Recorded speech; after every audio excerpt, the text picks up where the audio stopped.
একজন মহিলা বিশ্ব নবীর কাছে এসে বলছেন, ইয়া রাসূলুল্লাহ, আমাকে পাক করে দেন। নবীজি মুখটা ফিরিয়ে নিলেন। এরপরে আবার ওই দিকে গিয়ে নবীজির সামনাসামনি হয়ে বলছেন, আমাকে পাক করে দেন। নবীজি মুখটা ফিরিয়ে নিলেন। আবার সামনে গিয়ে বলছেন, ইয়া রাসূলুল্লাহ, আমাকে পাক করে দেন। নবীজি বললেন, তুমি কি এমন নাপাকের কাজ করেছো যে আমাকে তোমাকে পাক করা লাগবে? মেয়েটি বলে দিলেন, ও দয়ার নবী গো, যে কাজ করলে মহিলারা মা হয়ে যায়, যে কাজের কারণে মেয়েদের পেটে বাচ্চা এসে যায়, আমার দ্বারা ওই রকম অপরাধটা হয়ে গেছে। আমার পেটে বাচ্চা এসে গেছে, আমি অন্তঃসত্ত্বা হয়ে গেছি। নবীজি, আপনি আমাকে পাক করে দেন। বিশ্বনবী বললেন, যাও, তুমি ফিরে যাও। বাচ্চাটা যেদিন জন্ম নেবে সেই দিন তুমি আসবে। কচি বাচ্চা আতুর ঘর থেকে নিয়ে নবীজির কাছে গিয়ে হাজির। ইয়া রাসূলুল্লাহ, এটা আমার পাপের ফল, আমি পাপ করেছি, তার ফল আমি পেয়ে গেছি, এবার আমাকে পাক করে দেন। বিশ্বনবী বললেন, ফিরে যাও, কারণ মাসুম জানে না তার মা বিদায় নিতে চলেছে। আমি তার পৃথিবীর বিকল্প খাবারটাকে কেড়ে নিতে পারি না। তুমি ওকে 2.5 বছর দুধ পান করিয়ে নাও। মেয়েটি আবার চলে গেল। 2.5 বছর তাকে দুধ পান করানো হলো। ওই বাচ্চাটাকে নিয়ে হাতে একটা টুকরো রুটি দিয়ে রুটি বাচ্চা ছিঁড়ছে। এটা দেখিয়ে বলছেন, ইয়া রাসূলুল্লাহ, এবার আপনি আমাকে পাক করে দেন। এই মেয়েটার কাছ থেকে ছেলেটা নিয়ে কোনো একটা সাহাবীর জিম্মাতে নবীজি দিয়ে দিলেন এবং বললেন, ওকে পাহাড়ের ধারে নিয়ে গিয়ে তোমরা রজম করে দাও। মেয়েটাকে পাথর ছুঁড়ে মারা হলো। একটা সাহাবী পাথর ছুটতে ছুটতে উটের হাড় ছুঁড়ে দিয়েছিল, আর মেয়েটার কপালে কিংবা দেহে লেগে ফিরিঙ্কি দিয়ে রক্ত এসে ওর জামাতে পড়ে যায়। বিশ্বনবীর কাছে এসে বলেন, ইয়া রাসূলুল্লাহ, ওই নাপাক মেয়েটার কাপড় রক্ত আমার শরীরে লেগে গেছে। বিশ্বনবী বললেন, কি বলছো তুমি? নাপাক বলছো? কি বলছো তুমি? নাপাক বলছো? একবার ভেবে দেখলে না মেয়েটার ঈমান কত স্ট্রং? তিনবার মওতের মঞ্চে সে এসেছে। সে তো জানে আমাকে পাথর ছুঁড়ে মারবে। সে তো দেশান্তর হয়ে যেতে পারতো, পালিয়ে যেতে পারতো, তাকে তো বন্দি জীবন করে রাখা হয়নি। তার ঈমান কত স্ট্রং! এই রকম মতকে সে গ্রহণ করে নিয়েছে। আখিরাতের জাহান্নামকে সে চোখে দেখেছে, আর দুনিয়ার আযাবকে গ্রহণ করে নিয়েছে। হে আমার সাহাবী, এই মেয়েটি তওবা যদি হিজাজবাসীকে দিয়ে দেয়া হয়, সকলের গুনাহ মাফ হয়ে যাবে। অতএব এই রকম একটা মেয়ে, ঘটনা থেকে আমরা কি পেলাম? ঘটনা থেকে আমরা কি চেতনা পেলাম? ঘটনা থেকে একটা চেতনা পেলাম, ঈমান মজবুত হলে আপনার আমার জন্য মওতের মঞ্চে দেখতে হবে না। ঈমান আমাদেরকে ওই জায়গায় পৌঁছে দেবে যে জায়গায় আল্লাহ রাজি আছেন, রসুল রাজি আছেন। ঈমান একটা স্ট্রং ক্ষমতার নাম। মসজিদে ঢুকাই কে? ঈমান। রোজা রাখাই কে? ঈমান। আল্লাহ তো সবই করেন, তো ঈমান এমন একটা স্ট্রং জিনিস দিয়েছেন শরীরের ভিতরে।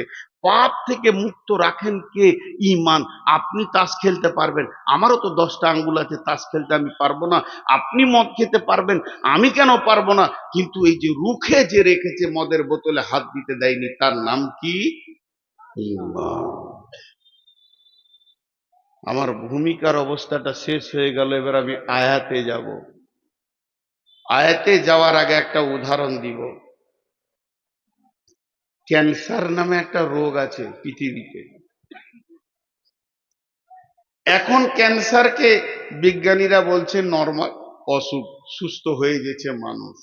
তারপরও বোঝানোর জন্য বলছি, একটা দেহ আর একটা ঈমান, দুটো জিনিসকে পাশে পাশে রাখছি। একটা দেহ, একটা ঈমান। ইবাদত করবে কে? দেহ। করাবে কে? ঈমান। দুটোকে পাশে পাশে রেখে বলছি, কোন একটা ব্যক্তির এই মেদেদা বাড়ি তার ক্যান্সারের ভাইরাস হয়ে গোটা শরীর পচে ক্যান্সারের জীবাণুতে একদম গোটা দেহ তিল তিল হয়ে পোকায় ভর্তি হয়। ডাক্তার এরকম রিপোর্টটা হাতে ধরে বলছে ও হার্ডলি 2 মাস, 1.5 মাস, না হলে হার্ডলি 2 মাস দুনিয়া ছাড়বে। এর আর পৃথিবীতে কোনো মেডিসিন বিকল্প কিছু নাই যে একে কেউ বাঁচাতে পারবে। ডাক্তার বলে দিল। তার আত্মীয় স্বজন সবাই জেনে ফেলেছে, শ্বশুর কুল, বাপের কুল, মায়ের কুল, মামার বংশ সবাই জানে যে আব্দুল সালামের ক্যান্সার হয়ে গেছে, আর বাঁচবে না। ফোনে রিং যদি যেছে মেদেরদা থেকে তো চুমকে উঠছে, কি জানি খবর এলো নাকি যে এক্সপায়ার হয়ে গেছে। এবার 3বার বলবো, একটা জিনিসকে ধ্যান দিয়ে শুনবেন। দেহে যদি ক্যান্সার হয় তার একটা রাস্তা, রাস্তার নাম মত, ঠিকানার নাম কবর। দেহে যদি ক্যান্সার হয় বিকল্প কোনো দুটো রাস্তা নাই, একটাই রাস্তা, রাস্তার নাম মত, ঠিকানার নাম কবর। আর একবার বলছি বোঝানোর জন্যে, দেহে যদি ক্যান্সার হয় তার রাস্তার নাম মত আর ঠিকানার নাম কবর। ঝামেলা শেষ। ইমানে যদি গাফলতি আসে, ইমানের ক্যান্সারের নাম গাফলতি, ইমানে ক্যান্সার হবে না। ইমান এমন একটা বডি, এমন একটা শক্তি যে আপনাকে আমাকে রোজা রাখাবে, গুনাহ ছাড়াবে, নেকি করাবে। এই রকম বডিতে যদি অলসতা এসে যায়, আমার আল্লাহ বলছেন ওর ঠিকানা জাহান্নাম। আর একবার বলছি, দেহে ক্যান্সার হলে ঠিকানা কবর, ইমানে অলসতা এলে ওর ঠিকানা জাহান্নাম। ইমানে অলসতা এলে ওর ঠিকানা জাহান্নাম। আচ্ছা, ওই দিকে যদি তাকাবেন তাহলে আমার বকা কি লাভ? ওই ঝামেলাটা মেরেইলেন। কোন মেয়ে কটা টাকা দেবে, ও যাবে, তো ওই দিকেই তো টাকাটা আনতেই হবে, এটা তো দরকার আছে, মাদ্রাসাটা এমনি চলবে। ওইদিকে ধ্যানটা যাচ্ছে কি করে? আপনাদের এত ফিলোজফি বলছি, এরপর আমি আয়াতটা শোনাবো আপনাদেরকে, আর এই মধ্যে যদি ওইদিকে ধ্যান চলে যায় তাহলে তো বিপদ পথে ভাই। সবাই একবার বলেন আস্তাগফিরুল্লাহ, জোরে বলেন আস্তাগফিরুল্লাহ, নারে তাকবীর। আবার বলছি, দেহে যদি ক্যান্সার হয় তার ঠিকানা কবর, ইমানে যদি অলসতা অলসতা অলসতা আসে ওর ঠিকানা জাহান্নাম। ইমান এমন একটা শক্তি, একে ক্যান্সার কাবু করতে পারে না, করোনা কাবু করতে পারে না, জ্বর সর্দি কাবু করতে পারে না, কিন্তু অলসতা নামে যে বস্তুটা পৃথিবীতে এসেছে, কারোর ভিতরে যদি ইমানে অলসতা চলে আসে ওর ঠিকানা জাহান্নাম। এবার আয়াত পড়ছি, বিসমিল্লাহির রহমানির রহিম। ওয়ালাকাদ জারআনা লিজাহান্নামা কাসীরাম মিনাল জিন্নি ওয়াল ইনসি লাহুম কুলুবুল লা ইয়াফকাহুনা বিহা ওয়া লাহুম আয়ুনুল লা ইউবসিরুনা বিহা ওয়া লাহুম আযানুল লা ইয়াসমাউনা বিহা উলাইকা কাল আনআম বাল হুম আদাল উলাইকা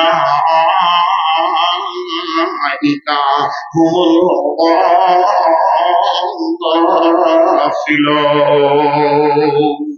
আল্লাহ তাবারাক ওয়া তাআলা বলছেন, এই আয়াতের তর্জমাটা শুনেন, হাতগুলো ধরে বলছি, খুব মনোযোগ দেন, খুব মনোযোগ দেন। আল্লাহ তাবারাক ওয়া তাআলা বলছেন, কঠিন কিয়ামতের দিনে যখন জিন ইনসানকে এক জায়গায় জমা করব, সেই দিন আমি দল দল দল দল মানে একদম বোঝা বোঝা মানুষকে এবং জিনকে জাহান্নামের ভিতরে ঢোকাবো, জাহান্নামের ইন্ধন বানাবো, জাহান্নামের জ্বালানি বানাবো, জাহান্নামকে প্রজ্বলিত করব। কাকে দিয়ে? জিনকে দিয়ে এবং ইনসানকে দিয়ে। আল্লাহ তাবারাক ওয়া তাআলা বলছেন, কারণ কি? কারণ কি? কারণটা শুনে নাও। তাদের দিল দিয়েছিলাম, দিল নষ্ট হয়েছে। চোখ দিয়েছিলাম, নষ্ট করেছে। কান দিয়েছিলাম, নষ্ট করেছে।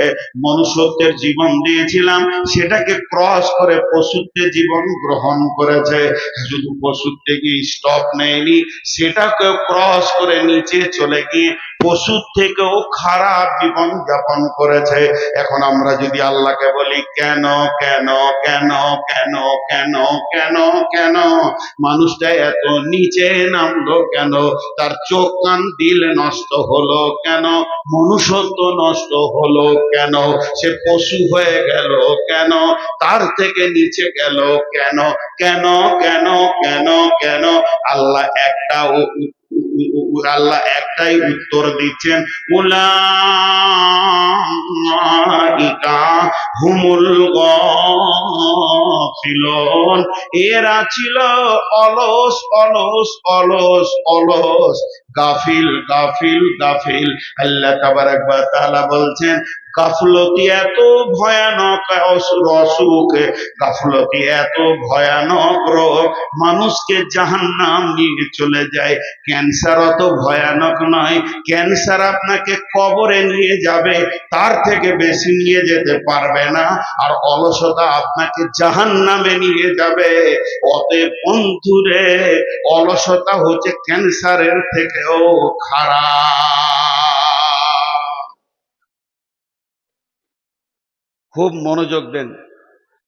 মাদ্রাসার কালেকশন হচ্ছে, দেখার কি দরকার আছে? আপনাকেও তো দিতে হবে। আমি যে এখানে কথাগুলো বলছি, এগুলো কলেজ থেকে পড়ে এসে বলিনি, মাদ্রাসা থেকে পড়ে এসে বলছি। তো এই অলসতার সম্পর্কে দুটি কথা খালি বলবো। একটা নোংরা কথা বলছি, নোংরা বাজে কথা, যে কথাটাতে জুতো মেরে দিল অসুবিধা নেই। চুরি, চুরির মতো সমাজে নোংরা কাজ কিছু নাই। যদি কেউ মনে করে চুরি করব, আর যদি অলস হয় তো চুরি করার মতো কাজটাও করতে ধরা খাবে। অলসের দ্বারা কোনো কাজ হয় না। এখন একটা ফিলোজফি বলবো, এটা বুখারীতে নাই, মুসলিমে নাই, আবু দাউদে নাই, তিরমিজিতে নাই, নাসাইতে নাই, কোনো হাদিসে নাই। রসুলও বলেননি, আল্লাহ বলেননি। তো বলছে কে? ইসলামী দার্শনিকরা বলছেন। একজন বিখ্যাত দার্শনিক বলছেন, এই তুই মোবাইলটা নিচে নামা, এই তুই মোবাইলটা নিচে নামা, মোবাইল তুলবি তো তোকে একদম তোর আঁতুড়ি বের করে নেব। বারবার লাইটটাকে জ্বালছিস তুই। তো ধ্যান দেন, মনোযোগ। উনি কি বলছেন? শয়তান নামে যে পৃথিবীতে একটা দুশ্মন আমাদের এসেছে, কোরআন বারবার বলেছে, ইন্না শাইতানা লিল ইনসানি আদুউম মুবিন। সেই শয়তান জিনেদের ভিতর থেকেও আছে, মানুষের ভিতর থেকেও আছে। টোটাল শয়তানের চক্রান্ত হচ্ছে 60,000-এর ওপর। ও গুনেছে, ওর বাপ গুনেছে, ছেড়ে দেন। 60,000-এর মধ্যে 42,000 ইবাদতের ভিতর দিয়ে না জাহান্নামে নিয়ে যাবে, নামাজ রোজার ভিতর দিয়ে জাহান্নামে নিয়ে যাবে। আর 48,000, আবার 12,000, 48,000 জাহান্নামের মানে ইবাদতের ভিতর দিয়ে মানুষকে জাহান্নাম নিয়ে যাবে, আর 12,000 ইবাদত না করিয়ে জাহান্নাম নিয়ে যাবে।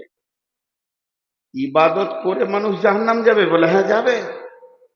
কোরআনে বলছে ফাওয়াইলুল লিল মুসাল্লিন, অয়েল জাহান্নামে যাবে নামাজিরা। জি কেমন? আল্লাহ বলছেন, বিসমিল্লাহির রহমানির রহিম, লাইসাল বিররা আন তুওয়াল্লু উজুহাকুম কিবালাল মাশরিকি ওয়াল মাগরিবি। আল্লাহ বলছেন, পূর্ব পশ্চিমে সাজদা করে দেওয়ার নাম ইমানদারি নয়। তার কারণ রসুলের জামানায় যতগুলো মুসলমান ছিল তার থেকে মুসাল্লি বেশি ছিল। যদি রসুলের জামানায় 1000 মুসলমান ছিল তো 1200 মুসাল্লি মসজিদে ছিল, তাহলে মুসলমানের থেকে মুসাল্লি বেশি কি করে হলো? তার একটাই কারণ হচ্ছে মুনাফিকরাও নামাজ পড়তো।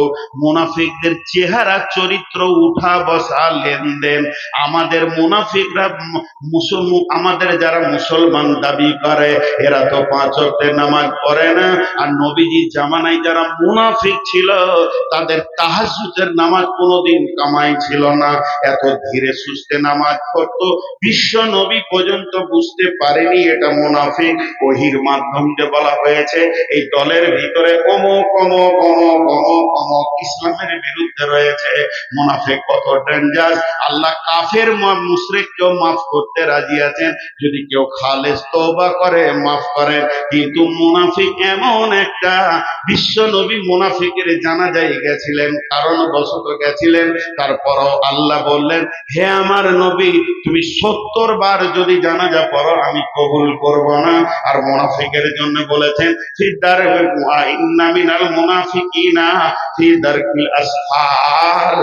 এই আল্লাহ বলছে যারা মুনাফিক হবে তারা জাহান্নামের একবারে নিচে থাকবে। এরকম মুনাফিকরাও সেদিন নামাজ পড়েছেন।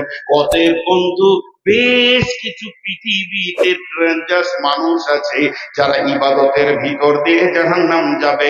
আপনি খেয়াল করে দেখেন, গ্রামের মধ্যে ভালো লোক, মাথায় টুপি, সুন্নতের লেবাস, সুন্নতের দাড়ি, ইমামের পেছনে দাঁড়ায়, 5 ওয়াক্তের নামাজ পড়ে, আর লোকটা দেখে মনে হবে আল্লাহর ওলি। ওর জ্বালাতে গোটা গাঁ জ্বলে গেছে, পাড়া জ্বলে গেছে। আল্লাহ বলছে তুই টুপি দাড়ি দিয়ে বিশ্বকে ধোঁকা দিতে পেরেছিস, আমার চোখে তুই একটা বাজে মাল হয়ে আছিস। অতএব শুনেলে মুনাফিকি হালাতে তোর মত যদি হয় তোর জানাজা তো কবুল হবেই না, তোকে জাহান্নামের নিচে চলে যেতে হবে। অতএব শয়তানের যতগুলো চক্রান্ত আছে, 60,000 70,000 হোক আর 1,00,000 হোক, মানুষকে ইবাদতের ভিতর দিয়ে জাহান্নামে নিয়ে যাবে, আবার ইবাদত না করিয়ে নিয়ে যাবে। তার মানে এবার টোটাল একটা কথা বলে দিই, ভাইয়া আমার, বন্ধু আমার, বাপজি আমার, মা আমার, ও সোনা মানিকের দল, বেটির দল, একবার কান করে শুনেলেন, শয়তানের ইনজেকশন, শয়তানের ভ্যাকসিন, শয়তান যে ইনজেকশনটা দিয়ে মানুষকে পাপের দিকে নিয়ে যায়, ওই ইনজেকশনটার নামই হচ্ছে অলস। আল্লাহ কোরআনে বলেছেন উলাইকা হুমুল গাফিলুন, অলস মানুষকে জাহান্নাম নিয়ে চলে যাবে।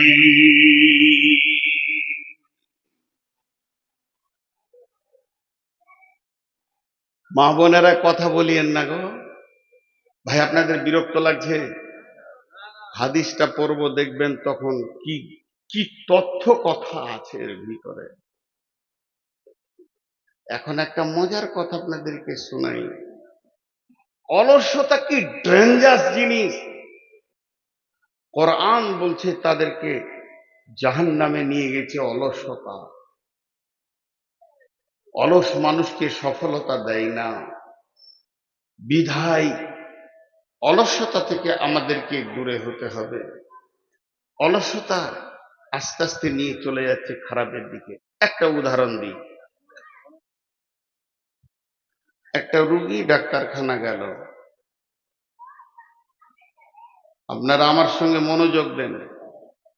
একটা রুগী ডাক্তারখানা গেল, ডাক্তার জিজ্ঞেস করলো কি হয়েছে?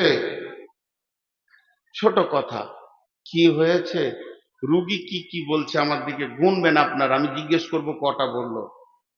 রুগী বলছে ঘুম হয় না, ঘন ঘন পেচ্ছাপ, খেতে ভালো লাগে না, এনার্জি লস, মাথা চক্কর দিছে। কয়টা বললো?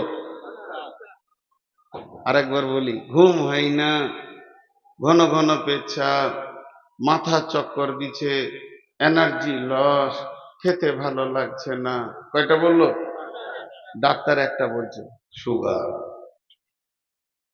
ডাক্তার কটা বললো, রুগী বুঝে নিল। এই যে কি মাস্তান আমার ভিতরে ঢুকেছে, ও একাই পাঁচখানা কাজ করছে। বুঝে এলো? জোরে বলেন, বুঝে এলো? যে বডিতে সুগার ঢুকে যাবে পাঁচখানা টাওয়ার ধরবেও।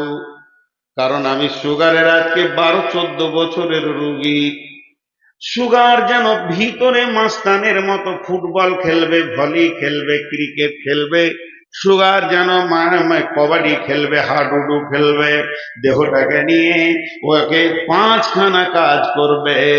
আল্লাহ তাবারাক ওয়া তাআলা বলছেন, এটা তো দেহের ভিতরে করবে রে বন্ধু, কিন্তু যে ইমানের ভিতরে অলসতা ঢুকে যাবে, যে ইমানের ভিতরে অলসতা ঢুকে যাবে, চোখকে বন্ধ করবে, কানকে বন্ধ করবে, দিলকে নোংরা করবে, দিয়ে ওকে মানুষ থেকে বের করে পশুর জগতে নিয়ে চলে যাবে, পশুর থেকেও খারাপ জায়গাতে পৌঁছে দেবে। শেষকালে লোকটা জাহান্নাম যাবে।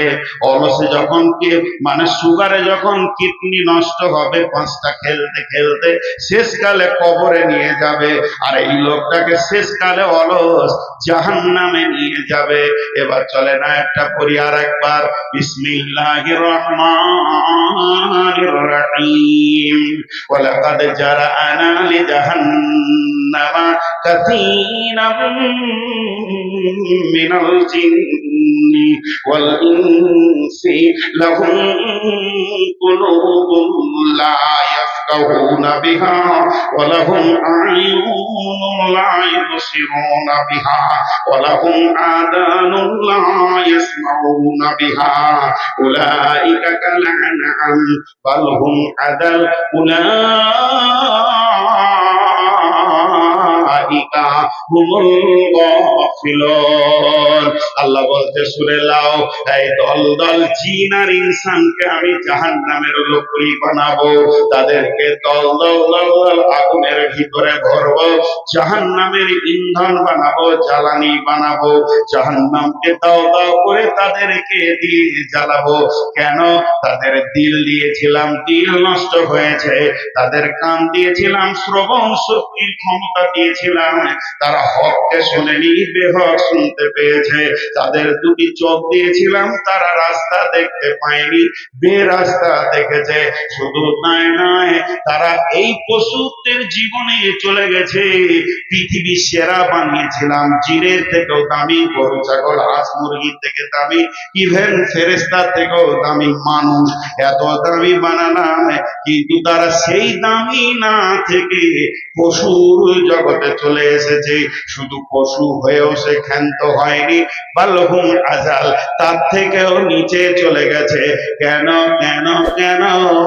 উলাইকা হুমুল গাফিলুন।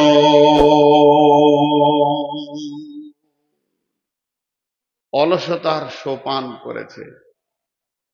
এখন একটু ঝগড়া করি আপনাদের সঙ্গে। কি হলো, খুব ঘুম পেয়েছে নাকি? হ্যাঁ, অলসতার ট্যাবলেটটা দিব। এখন একটু ঝগড়া করি, ধ্যান করে শুনবেন। আমি একার, আপনারা সবাই। ঝগড়াটা কি করব খুঁজে বার করি। আমি আপনাদেরকে বলছি আপনারা গরু। এবার কত রাগ হয়েছে বলেন তো? কত বড় শহরে বর্ধমান থেকে এসে এত বড় লোককে গরু বললে, তখন আপনারা ওখান থেকে বলছেন মারা তো যাবে না, মেহমান মানুষ। তো ওখান থেকে একজন ফট করে বলছে তাহলে তুই কুত্তা। কেমন ঝগড়া শুরু হলো। এখন আমাকে কুত্তা বলেছে, আমার আর রাগ থাকছে না, তাহলে তোরা গাধা। এতক্ষণ তো হালাল প্রাণী বলছিলাম, এবার হারাম বলে দিলাম। তখন ওই দিক থেকে একজন ফাঁকে থেকে মাথা নামাকে বলছে তুই শুয়ো। ঝগড়াটা ভালোই চলছে। এখন আমি বলতে চাইছি, কেউ কারো উপরে কমন করব না। ঈশ্বর, ও গাধা, ও বিড়াল, ও ছুঁচা, ও ইঁদুর, আমি আপনাকে বলবো না, আপনি আমাকেও বলিয়েন না। ঝগড়া মিটে গেল। একটা কষ্টি পাথর দিব আপনাদের হাতে, ওই পাথরটা এরকম চামড়াতে মারবেন, খাসখাস খাসখাস খাসখাস করে মারবেন। যখন স্বর্ণকার ওইটা কোনো মেটেরিয়ালসে মারে, স্বর্ণকারকে পাথর বলে দেয় এটা সোনা, এটা রাং, এটা তামা, এটা কাঁসা, এটা পিতল। এটা ভুলবশত নিয়ে চলে এসছে রূপ মনে করে, আসলে এটা ইমিটেশনের মাল।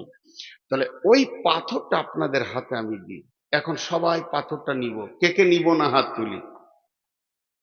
চালাক মাল আছে মেয়েদের, দেখো নদীর ধারে বাস করলে কি হবে। আমিও বিয়ে করেছি নদীর ধারে, এরকম বাঁধের ধারে আমার শ্বশুর বাড়ি। দুতলায় বসে থাকলে বাঁধের লোক আমার সঙ্গে কথা বলে। নদীর ধারে মানুষ খুব ভালো হয়, আর এরা ফসল খুব টাটকা খেতে পায়। মানে আমার শ্বশুর বাড়ি হচ্ছে বোলপুরের কাছে, অজয় নদীর ধারে বাড়ি আমার, ভাঙন ধরা অজয় নদীর ধারে। তো কোষ্টি পাথরটা আপনাদেরকে দিই, নেবেন তো সবাই ইনশাআল্লাহ? জোরে ইনশাআল্লাহ বলে না, নেবেন তো ইনশাআল্লাহ? আর নিজের নিজের চামড়াতে ঘষবেন। তো পাথরটা কি বলবে জানেন? আপনার কানে গিয়ে আস্তে করে বলবে, তুই মানুষ। আবার বলবে, তুই শুয়োর। আপনাকে বলে দেবে, তুই কুত্তা। দেখেন নিজে নিজে হবে এবার। বিসমিল্লাহির রহমানির রহিম। মাসালুল লাযীনা কাফারু কামাসালিল লাযীনা ইয়ানঈকু বিমা লা ইয়াসমাউ ইল্লা দুআ ওয়া নিদাআ সুম্মুম বুকমুন উমিয়ুন ফাহুম লা ইয়াফকাহুন। জি, আরেকবার বলছি আয়াতটা, সূরা বাকারার আয়াতটা আছে বন্ধু আমার। মাসালুল লাযীনা কাফারু কামাসালিল লাযীনা ইয়ানীকু বিমা লা ইয়াসমাউ ইল্লা দুআ ওয়া নিদাআ সুম্মুম বুকমুন উমিয়ুন ফাহুম লা ইয়াকিলুন। লা ইয়াকিলুন আছে, আগেরটা ভুল বলেছে।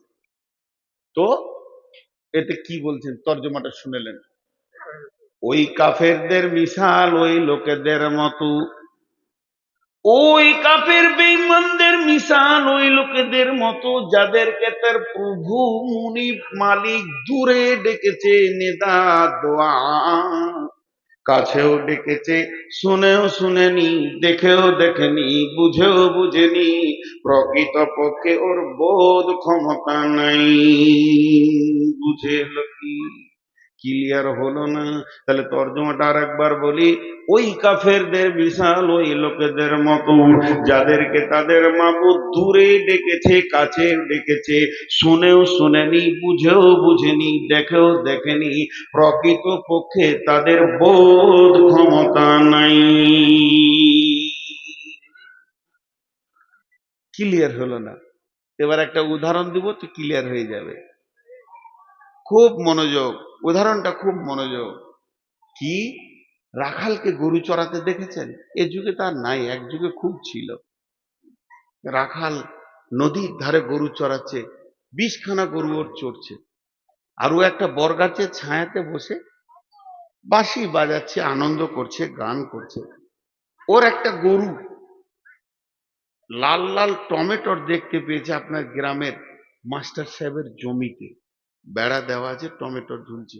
গরু তো, ওকে ওটা খেতে মন গেছে, তো শিঙে করে বেড়া খুলছে, ঢুকবে, টমেটোর খাবে। পেছন থেকে রাখাল ডাক দিয়েছে, ওই ঘোর। গরু কি কলেজে পড়ে এসছে ঘুরবে? ঘুরবে? ঘুরলো না। ওই রাখালের একটা ছেলে, এই বছর 6-7 ছেলে, ওই লাল টমেটোর দেখে ওকে লোভ লেগেছে, ও বেড়া খুলছে, ঢুকবে, পেছন থেকে ওর বাপ ডাক দিয়েছে, এই! ঘুরবে কি ঘুরবে না? যারা বলেন, কোরআন বলছে দুটোর মধ্যে পার্থক্য কি? গরুটার দিল আছে, ওরও দিল আছে। গরুটার মিজাজে লোভ এসেছে, ওরও মিজাজে লোভ এসেছে। গরুটার কান আছে, চোখ আছে। গরুটা যতটা টমেটোর যে পরিমাণে দেখছে, ছেলেটাও ওই পরিমাণে দেখছে। গরুটার কান আছে, পেছন দিক থেকে যে আওয়াজটা এলো, যতটা পরিমাণে ছেলেটা শুনেছে, অতটাই পরিমাণে গরুটা শুনেছে।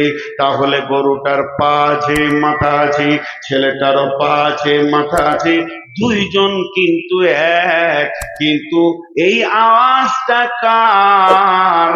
এই বোধ ক্ষমতা গরু তার নাই, আর ছেলেটার এক্সট্রা একটা বেশি আছে। সে বুঝেছে আমার মতো, আমার আমার মুনিব আমার গুনহাকে দেখেছে, সে হাত দিয়েছে, নিজেকে অপরাধী মনে করে আবার ফিরে চলে গেছে। তার মানে হচ্ছে গরুটার মধ্যে একটা জিনিস নাই, বোধ ক্ষমতা নাই, যেটা আমার মালিকের ডাক। আর ছেলেটার ভিতরে একটা জিনিস আছে, বোধ ক্ষমতা আছে, এটা আমার মালিকের ডাক। গরুটার সমস্ত পার্টস কোনো কাজ করলো না, শুধু বোধ ক্ষমতার অভাবে। আর ছেলেটার সমস্ত পার্টস কাজ করলো, বোধ ক্ষমতা আছে বলি। আমার আল্লাহ বলতে চাইছেন, মেয়েদের কেন অত্র এলাকায় জোহরের আজানে গোটা এলাকা তোলপাড় হয়ে গেছে। গোটা বেলডাঙ্গা থানা নয়, গোটা মুর্শিদাবাদ নয়, পশ্চিমবঙ্গ প্রত্যেকটা মসজিদ থেকে মালিকের ডাক আসছে, হাইয়া আলা সালাহ।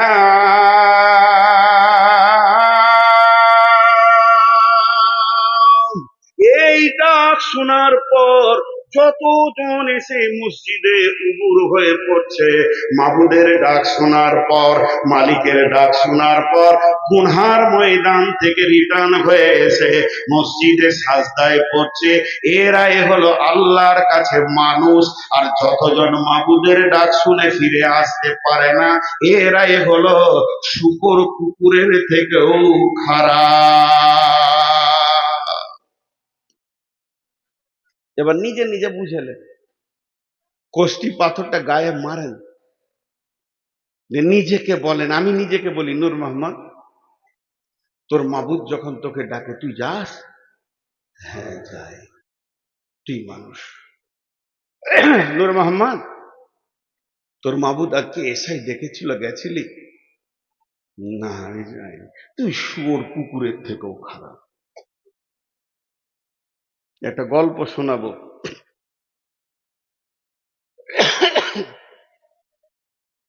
কাশিটা যখন উঠছে ভাই, খুব কষ্ট পেয়েছি। 4-5 দিন জ্বরে পড়েছিলাম। বাংলাদেশে 6 দিন ছিলাম, তাও জ্বর। মনে কিছু লিয়েন না, ঘন ঘন পানি খেয়েছি, কাশছি। তো নিজের থেকে বুঝে নেব যে আমি মানুষ না আমি গরু না আমি পশু। জি, আজকে আমাদেরকে গাফলত কত নিচে নিয়ে চলে গেছে, আমরা পশুর থেকেও খারাপ। একটা গল্প শোনাই, রাগ করবেন না তো? ছোট্ট গল্প, গল্পটা একটু পরে শোনাবো, এখন নয়। একটা শূকরের গল্প শোনাবো। তো মনুষ্যত্ব থেকে পশুত্বে চলে গেছি, আগেই শুনিয়ে দিই।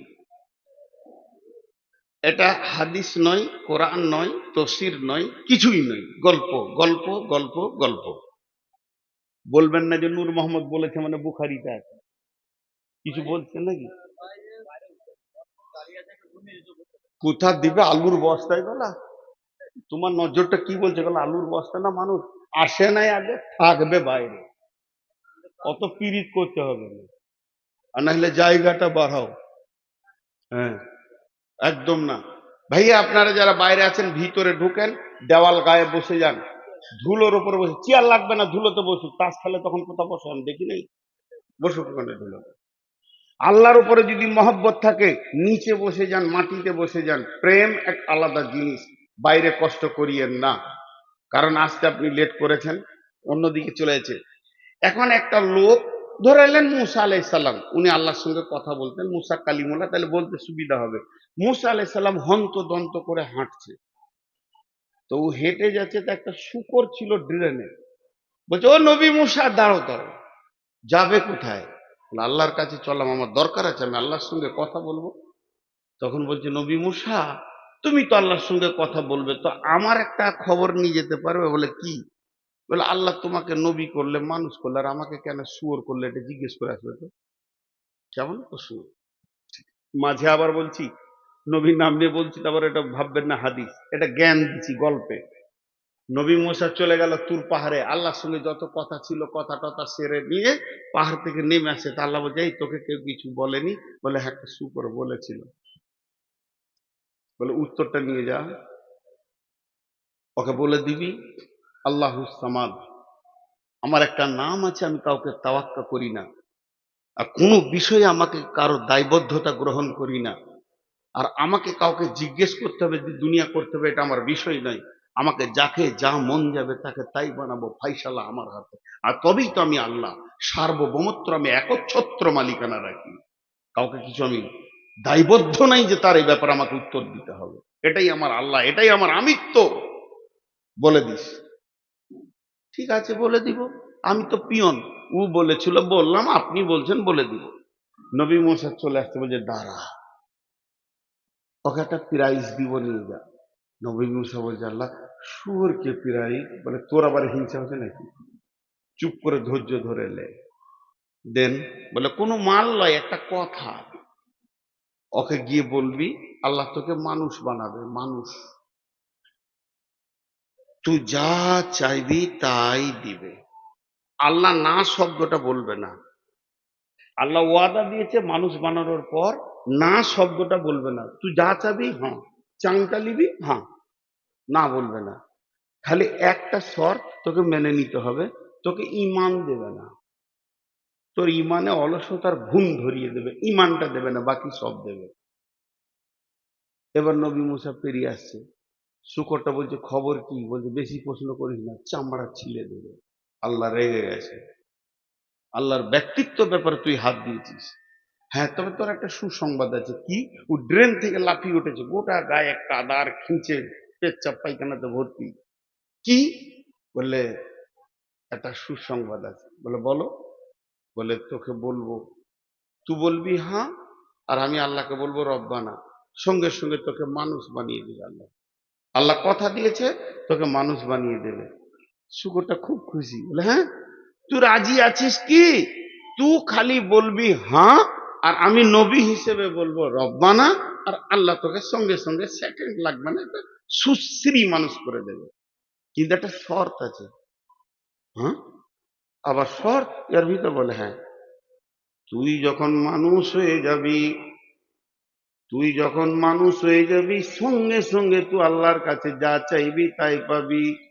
তুই যদি বলিস 20খানা কোচের মালিক হব, রেল মালিক হব, বিমানের মালিক হব, চাঁদের মালিক হব, জমি জায়গা টাকা পয়সা, ধনীর দিক থেকে পৃথিবীর সেরা ধনী বানিয়ে দেবে। যদি তুই বলিস নেতা হব, পৃথিবীর সারা পৃথিবীর সব থেকে বৃহত্তর নেতা তোকে বানাবে।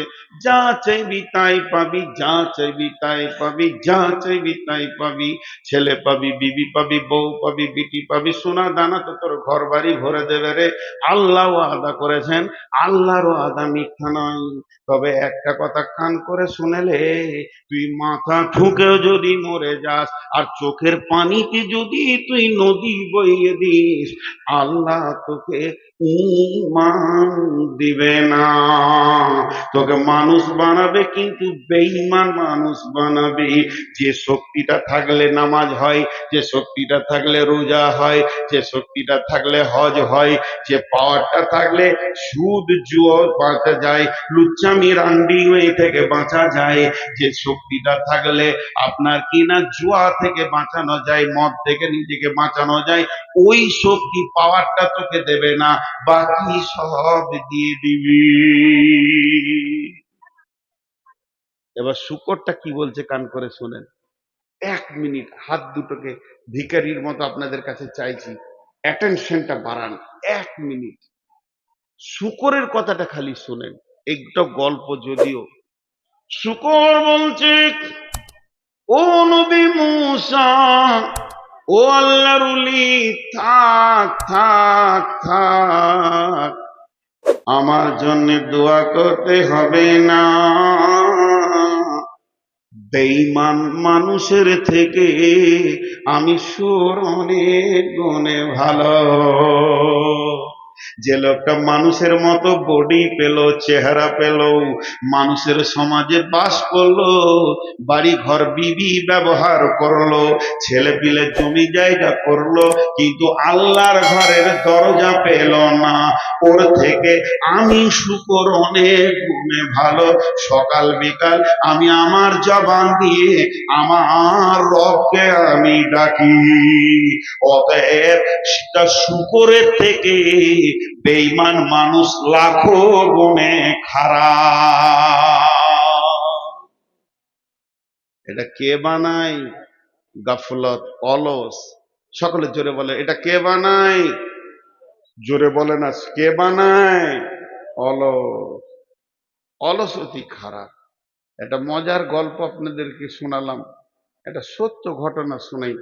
আমি ঢাকা যাত্রাবাড়ি থেকে জালসাই যাচ্ছি নারায়ণগঞ্জ, মোটামুটি 50-55 কিলোমিটার রাস্তা। তো একটা গাড়িকে রেডি করলাম যে ভাই আমাকে নিয়ে যাবে।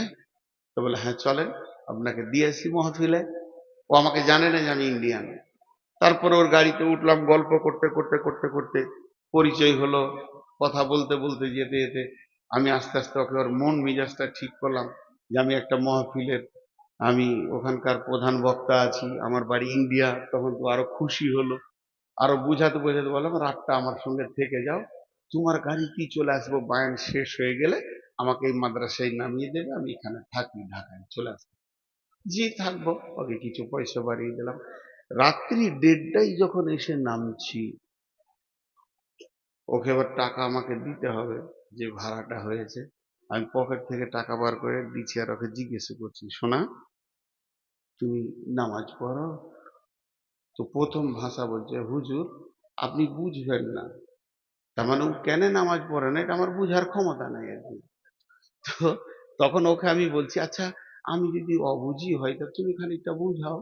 তো বলছে আমি সাইদাবাদে থাকি, সকালবেলায় উঠি, গাড়িটাই আমার, কোনো মালিকের নাই, আমার নিজের, এটাই আমার রুজি রুটি। দুটো ছেলে স্কুলে পড়াশোনা করে, তাদেরকে ভর্তি করেছি, একটা বাচ্চা আছে কোলে, স্বামী স্ত্রী, খাওয়া দাওয়া এই গাড়ির ওপরে। গোটা ঢাকা ধরতে ধরতে ধরতে ধরতে বিভিন্ন ঢাকার জায়গার নাম করলো, এই ঢাকা ড্যামরা, এই ধামরাই, অমুক তসুক, ঘুরতে ঘুরতে রাত হয়ে যায়। বলে দিলে আমাকে।